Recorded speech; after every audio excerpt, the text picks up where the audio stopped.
Of the favourite contributors हैं 89 स्वदेश पे। लेकिन इधर काफ़ी दिनों से आप शायद उन्हें देखे नहीं होंगे चैनल पे।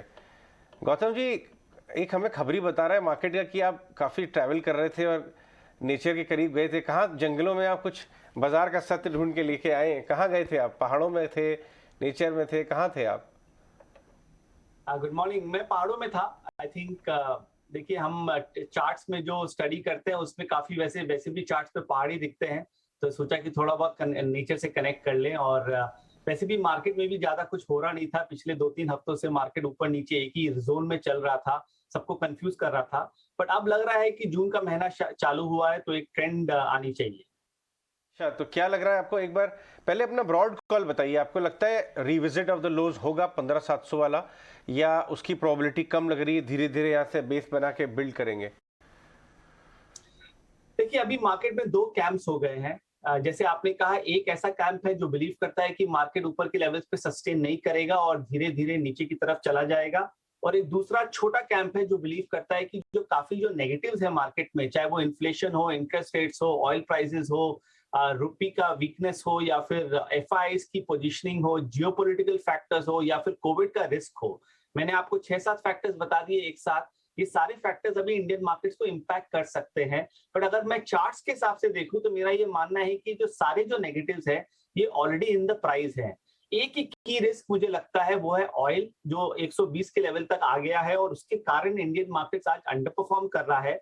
बट मुझे अभी भी लग रहा है कि this is a market which should be bought on dips. Breadth के हिसाब से देखें, इंडिकेटर स्टडीज के हिसाब से देखें तो मार्केट काफी ओवरसोल्ड है और यहाँ पर रिस्क रिवॉर्ड इन्वेस्टमेंट लॉन्स के लिए काफी अच्छा है। मालूम है आज का स्क्रीन आपको अच्छा नहीं लगेगा और कॉमन सेंस के हिसाब से अगर आप जाएं तो इस लेवल्स पे खरीदारी करनी थोड़ी सी डिफिकल्ट है। बट मुझे लग रहा है कि 16,350 से जो 16,400 का जो जोन है वो काफी इंपॉर्टेंट सपोर्ट जोन है। या तो निफ्टी यहाँ से रिबाउंड करता है, और अगर यहाँ से रिबाउंड करता है तो इवेंचुअली अपर साइड में ब्रेकआउट कर जाएगा 16,850 के आसपास और इवेंचुअली 17,100 और 17,400 की तरफ चला जाएगा। बट इनके 16,350 ब्रेक करता है तो हो सकता है नियर टर्म में थोड़ी बहुत और प्रेशर आ सकती है। बट अगर आप बिगर पिक्चर को देखें, यूएस मार्केट सेटअप को देखें, इंडियन वॉलिटिलिटी को देखें जो काफी स्टेबलाइज कर चुका है, स्मॉल कैप्स और मिड कैप्स के चार्ट्स को देखें, मुझे लग रहा है कि इस लेवल्स पे बाइंग करनी चाहिए। ज्यादा कोई डाउनसाइड नहीं लगता है। इवेंचुअली मार्केट ऊपर की तरफ ही ब्रेकआउट करेगा। Good morning. ऑफ कोर्स आप काफी हद तक सेक्टर स्पेसिफिक बाजार पर अपना नजरिया बता रहे हैं, लेकिन आप ट्रिगर्स पर भी आ जाते हैं। हफ्ता काफी इंपॉर्टेंट है। आरबीआई की credit policy, Fed interest rate decisions पर फोकस है। बाजार कंसर्न्स, कॉशियसनेस इसके चलते आ भी रहा है, लेकिन interest rate scenario, inflationary pressures पर आप क्या कहेंगे? देखिए, कई बार क्या होता है ना कि सेल ऑन रूमर और बाय ऑन न्यूज आजकल के मार्केट में काफी रेलेवेंट हो गया है। And because the market is discounting well into the future, आप न्यूज फ्लो के हिसाब से नहीं चल सकते हैं। मार्केट न्यूज फ्लो को क्या समझता है वो ज्यादा इंपॉर्टेंट है।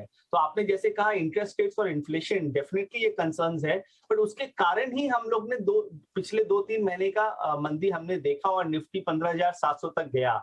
सो आई थिंक ये जो आरबीआई की जो पॉलिसी है, I don't think that will be a reason or a trigger for the market to break down, क्योंकि काफी हद तक वो डिस्काउंटेड है। अगर न्यूज फ्लोज वहां से आती है तो हो सकता है कि एक बाय ऑन न्यूज हो सके। और जिस तरह से बैंक निफ्टी के चार्ट्स है, मेरा ये मानना है कि डाउनसाइड नहीं है, क्योंकि बहुत दिन बाद बैंक निफ्टी में थोड़ी बहुत लीडरशिप दिख रही है। और मुझे लग रहा है कि बैंक निफ्टी, आईटी सेक्टर और रिलायंस, जो तीन जो हैवी वेट्स है निफ्टी के, ये तीनों बहुत दिन बाद एक साथ लग रहे हैं चार्ट्स पे, तो इसके कारण हमारा व्यू थोड़ा सा यहाँ पर पॉजिटिव है। गौतम, जब मैं आपके बारे में पढ़ रहा था, स्टडी कर रहा था, कुछ चीज़ें देख रहा था, तो उसमें वैसे आज का एक शेयर था टाइटन। आपने एक सेल रिपोर्ट निकाली हुई थी टाइटन पे, हालांकि थोड़ी पीछे की थी सेल रिपोर्ट, बट वो आज 4% नीचे है। आप टाइटन पे अभी भी बुलिश है या फिर आपको लग रहा है अभी और ये टूटेगा? देखिए, क्या हुआ ना, पिछले 3-4 महीनों में वो सब शेयरों में वीकनेस आई जो पिछले 1-1.5 साल के स्टार परफॉर्मर्स थे। I can give you almost 40-50 names. So जितनी बड़ी जो तेजी आई थी मार्च 2020 से अक्टूबर 2021, तो काफी शेयरों में उसका रिट्रेसमेंट हो रहा था, 30%, 40% retracement of the entire bull market. तो वो टाइटन में भी हुआ। हम लोग ने काफी शॉर्ट्स भी कवर किए थे हम लास्ट महीने। बट अब क्योंकि सारे टारगेट्स अचीव हो गए हैं और सब सपोर्ट लेवल्स के आसपास है, इस लेवल्स पे हम शॉर्ट्स नहीं देख रहे हैं। अगर 15,350 टूटता है तो फिर भी हम लोग सोचेंगे उसके बारे में, बट हम अभी भी यहाँ पर लॉन्ग्स लेने की कोशिश कर रहे हैं। और टाइटन जैसा शेयर इस लेवल्स पे कुछ नहीं करना है, ना तो लेना है ना तो बेचना है। आई थिंक एक रेंज में रहेगा और काफी जो टॉप लाइन शेयर्स है जो पिछले एक साल में आउट परफॉर्मर्स रहे थे वो अभी एक रेंज में रहेंगे, तो ज्यादा कोई ट्रेंड वहां पर नहीं दिख रहा है। बिल्कुल। इस बीच गौतम आपसे ये भी जानना चाहेंगे, सेक्टर स्पेसिफिक मूव्स आप बता रहे हो, डिफेंस प्ले पर आज हमने ऑफ कोर्स डिफेंस मॉडर्नाइजेशन को लेकर डिफेंस मिनिस्ट्री का जिस तरह से पॉजिटिव नजरिया है इस पर बातचीत की और स्टॉक रिएक्शंस भी काफी हद तक हम देख रहे हैं। हिंदुस्तान एरोनॉटिक्स लिमिटेड जैसे स्टॉक्स में अच्छी बढ़त है। Stock specific moves defence play में कहाँ देख रहे हैं आप? डिफेंस में ज्यादा नाम नहीं है तो हिंदुस्तान एरोनॉटिक्स है, भारत डायनामिक्स है, बीईएल है। आई थिंक ये 3-4 शेयर ही हैं जो लॉन्ग टर्म चार्ट्स पे काफी अच्छे हैं और ये पूरे करेक्शन मिड कैप करेक्शन में ये काफी स्टेडी रह गए हैं। बट मैं आपको एक डेटा शेयर करना चाहता हूं। अगर आप NSE 500 को देखें और उसमें अगर आप देखें कि कितने percentage of stocks 200 day moving average के ऊपर है तो वो परसेंटेज अभी 24-25% के आसपास है। और अगर आप पिछले 12-13 साल का ट्रैक रिकॉर्ड देखें तो जब भी ये परसेंटेज 25 के नीचे आया है, it has always been a very good buying opportunity in mid caps and small caps. तो इसीलिए डे टू डे मूव्स को मत देखिए। अगर आपका थोड़ा सा 6 महीना 12 महीना का नजरिया है तो ये लेवल्स मार्केट में खरीदारी करने के लिए काफी अच्छी है। डाउनसाइड लिमिटेड लगता है और जिस तरह से NSE 500 का इंडेक्स यहाँ से प्लेस्ड है मुझे लग रहा है कि काफी थीम्स उभर के आएंगे। सो डिफेंस तो अच्छा लगता ही है। PSU थीम मेरे हिसाब से एक बहुत बड़ी थीम है जहां पर डिविडेंड यील्ड और कैपिटल अप्रिसिएशन दोनों साथ साथ चल रहे हैं कई सालों के बाद। तो वहां हमें कई स्टॉक्स जो टॉप स्टॉक्स जो है 5-7 स्टॉक वो काफी अच्छे लग रहे हैं। गौतम एक और चीज आपसे पता करनी है क्योंकि आप बहुत अच्छे से चार्ट देखते हैं, कहीं आपको कोई ब्रेकआउट क्रूड के अंदर वापस से दिखता है उसके चार्ट के अंदर, कहीं आपको कोई ब्रेकआउट डॉलर इंडेक्स में दिखता है, कहीं आपको कोई ब्रेकआउट विक्स के अंदर दिखता है?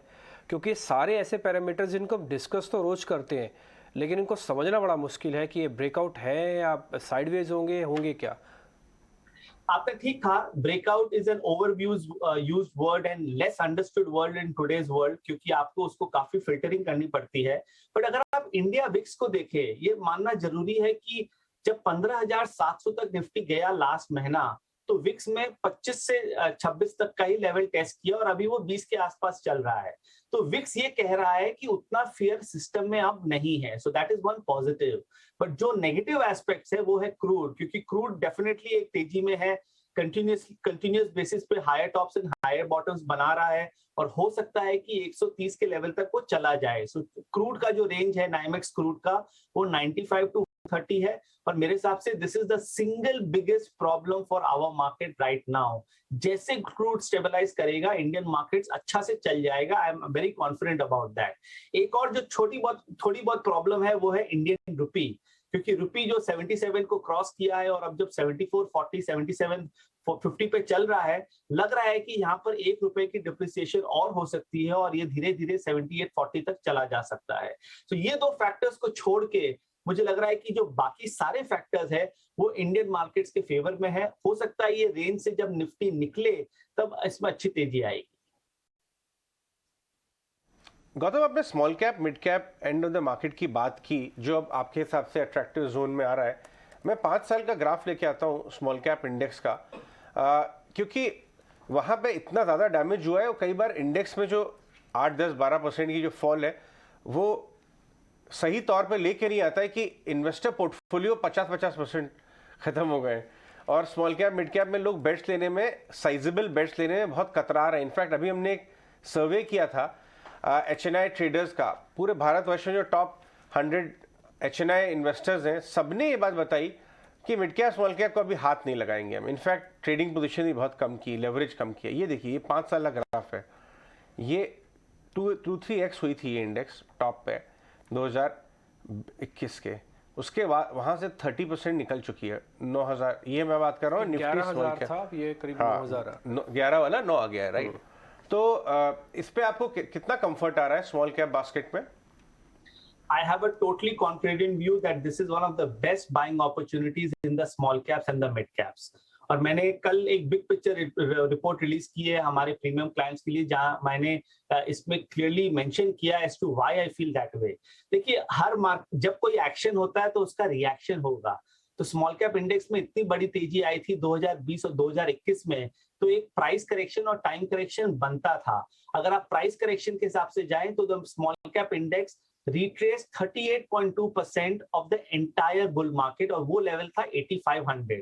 और अगर आप वापस हिस्ट्री में जाए पिछले 6 से 8 महीनों में, तो 8500 का ही लेवल था जहां पर बहुत बड़ी कंजेशन हुई थी। तो स्मॉल कैप इंडेक्स ने उस लेवल को रिस्पेक्ट किया और वहां से हमने 500 से 600 पॉइंट की तेजी देखी है। But again, index is not an indicator of the market, क्योंकि अभी क्या हो रहा है, निफ्टी मार्केट बता रहा नहीं है, स्मॉल कैप इंडेक्स मार्केट बता रहा नहीं है। और अगर आप ओवरऑल निफ्टी के 1700 स्टॉक को देखेंगे तो on an average the decline in the last 7 to 8 months has been more than 40%, जो आपको इंडेक्स नहीं दिखा रहा है। तो स्मॉल कैप इंडेक्स में मेरे हिसाब से रिस्क रिवॉर्ड काफी अच्छा है। यहाँ पर जाइए और बास्केट ऑफ स्टॉक्स को खरीदिए, अच्छे क्वालिटी स्टॉक्स को खरीदिए। इंडिविजुअल स्टॉक पिकिंग मत कीजिए क्योंकि उसमें अभी क्लैरिटी नहीं है। बट अगर आप कोई बास्केट ऑफ 20, 30, 50 स्टॉक्स को अगर आप इस लेवल्स पे लेते हैं तो I think you can not lose money अगर आपका 6 से 12 महीना का व्यू है। सो आई थिंक ये अच्छे लेवल्स है ब्रॉडर मार्केट्स में शॉपिंग करने के लिए। वैसे अगर आपसे शेयर पूछे जाए ना तो गौतम आप बहुत सारे शेयर्स बता सकते हैं, लेकिन हमारा क्या है ना, हमारी बैंडविड्थ भी लिमिटेड होती है, हम 1-2 शेयर खरीद सकते हैं। मेरे को आप जाते जाते एक शेयर ऐसा बता सकते हैं जिसका आपका कन्विक्शन बहुत स्ट्रॉन्ग है, मैं जब दूसरी बार आपको मिलूंगा ना आपको बधाई जरूर दूंगा कि हाँ गौतम आपने शेयर बताया था मेरे को। देखिए, कंप्लायंस रीजंस के हिसाब से हम ज्यादा स्टॉक्स के बारे में बात नहीं करते हैं, बट मुझे अनलॉक थीम अभी भी काफी अच्छा लगता है। और अनलॉक थीम में 2-3 स्टॉक्स है जो मुझे लग रहा है कि अगले 1 साल में अच्छा करेंगे। होपफुली ये कोविड का जो नया वेव है जिसके बारे में बात हो रही है वो नहीं आती है, और अगर वो नहीं आती है तो stocks like Indian Hotels, EaseMyTrip, Delta Corp, I think ये अगले 12 से 18 महीनों के लिए one of the star performers हो सकते हैं। हमारी पिक्स रही है ये ऑल अलोंग, और अभी जो फॉल आई है उसमें ये एक अच्छी बाइंग अपॉर्चुनिटी है। तो ये 3 स्टॉक्स और ये जो पूरा जो सेक्टर है मुझे अच्छा लग रहा है। और पीएसयू में अगर आप जो टॉप 3 और 4 स्टॉक्स को देखें, NTPC, Coal India, I think काफी अच्छे स्ट्रक्चर्स है। और ऑयल इंडिया, यहाँ पर भी अच्छी तेजी देखने को मिल सकती है अगले 12 महीनों में। ठीक है गौतम, बहुत बहुत शुक्रिया, थैंक यू वेरी मच। आज आपने समय दिया, अच्छा लगा आपसे बातचीत करके। वापस जल्दी आपसे मुलाकात होती है। बहुत बहुत शुक्रिया, thank you very much sir, thank you.